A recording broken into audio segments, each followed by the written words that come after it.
What is going on, guys? Today we are looking at 89 stones. Here's the brand new winter wildcard, and just like his position, he is finally a CDM. 89 rated. To be honest, a solid upgrade for him. It's currently coming in at 180. The only problem with this card with expense is he is 3 informs needed. It's an 82 rated team, an 85 and an 86, so nothing too crazy on the actual card SBCs itself, but when it comes to them team of the weeks, they definitely don't come cheap. From the upgrades of the gold, we've had a +8 on his pace, 5 shooting, 9 on the passing, 8 dribbling, 4 defending, and a lovely 5 increase on that physicality. He has now got a block playstyle plus as well, which he didn't have any playstyle plus prior to this, so it's an added bonus regardless. We've got intercept, we've got press proven, aerial, and long throw. Great composure on the card, short pass, long pass looking good. Pace-wise could do with that upgrade, so we're thinking more shadow. If anything, the physicality should be fine. Agility balance, again, could do with some work, but we're going to have to really settle on that pace, I believe. You've got the option, I'd say shadow or engine more than anything. Defending absolutely fine, passing's decent. Let's just rock with him and see what he's all about.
So going in the overall for stones then, 186,000 coins this card is currently coming in at, or about 190 by the looks of it.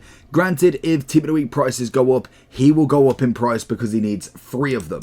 You've got an 86 with 1 Premier League, an 85 with 1 English, and an 82 with 1 Man City. Obviously, all 3 of them need a Team of the Week card, and at the moment, they aren't terrible value because they are about 30,000 coins at this moment in time, but the pack is still coming in at 21,000, which is obviously still cheaper than buying them off the market.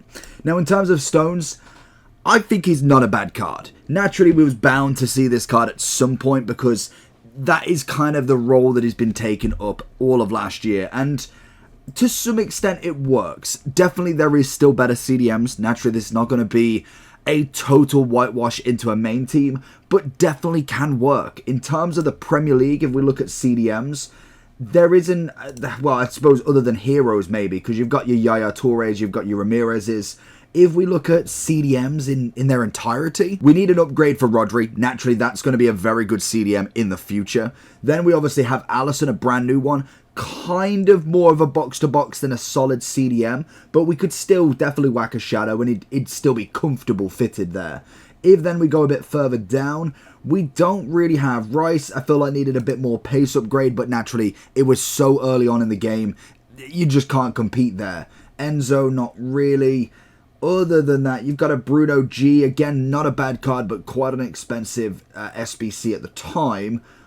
Caicedo's a big shout there, to be fair. He has got his radioactive as well, but Prem is normally quite easy to link anyway. So he does kind of not necessarily stand alone in a debate, but he is there as one of the better ones for sure. If you're running just a solely Prem team, he is an argument to be had, especially because if we do look at the comparison from his centre-back card, it is light years are better. Naturally, the 8+ on the pace is going to be a huge upgrade. The 9 passing, the 8 on the dribbling, that takes his composure up by a +7, which is huge for the card. We then add a shadow onto him, 88 pace, 96 defending. Even if you went for the anchor and kept him controlled lengthy, 84 pace, which is still decent enough for a CDM. You get a big boost on that physicality and defending, turning him into a 92 CDM with the shadow or a 92 with the anchor and shadow together, basically. So in terms of the card, I feel like he's a decent Prem player. When you then go ahead and go into obviously the whole Ultimate Team database, there's going to be loads out there. We see Matthias, we see then, if we go a bit further down, there is quite a few that are not necessarily in the price. Obviously, Hullet is Hullet, but we're talking millions of coins. It's like a 10 to 20 times more the value. Koyunde, a solid shout with Alaba as well. They are two massive ones that you could go and get. If we go further down, I like a Makalele. And then if we keep going, you've then got the other icons like Petit, you've got Essien. They all play a very similar CDM role, which works really well for the same price. So it depends on who you've got. As a Man City team, definitely got to get him in, because naturally, the centre-backs, I think, are already sorted with Man City. I want to say their defence is pretty much there. You've obviously got a Ruben Diaz. I suppose Gravadal, Walker, of course, yeah. So Walker could go right back, to be fair. Gravadal could go into the left back. I suppose actually there's only 3 if you went with Greenwood as well, if you wanted to add a men and women's team. I suppose he does slot in there if he does have a centre-back version, but midfield-wise we have got a Calvin Phillips, could do with the upgrade really. Then if we look at Foden's got himself a cam, he does have himself an inform as well. KDB is there, so there's a lot of difference you could make with this team. You could go with a 3 at the back, maybe slot him in as a centre-back, push Walker and Gravadal out left and right, and then slot him next to Ruben Diaz. That could be a work if you are looking for a specific City team. I think he's a solid card. I don't think he's going to change many people's teams. I just think he's kind of more of that name at the moment. Stones is a solid player in his generational of Man City, and he's definitely got that name for it. So for me, I think he's well worth looking at. I wouldn't say rush out and do him. Maybe with some untradeable fodder could get him done. He's not necessarily the most expensive, which is nice. And I think other than that, he's going to be in the club, really. So let me know down below what you think. Let me know if you are completed him, and I'll catch you all for the next one. Peace.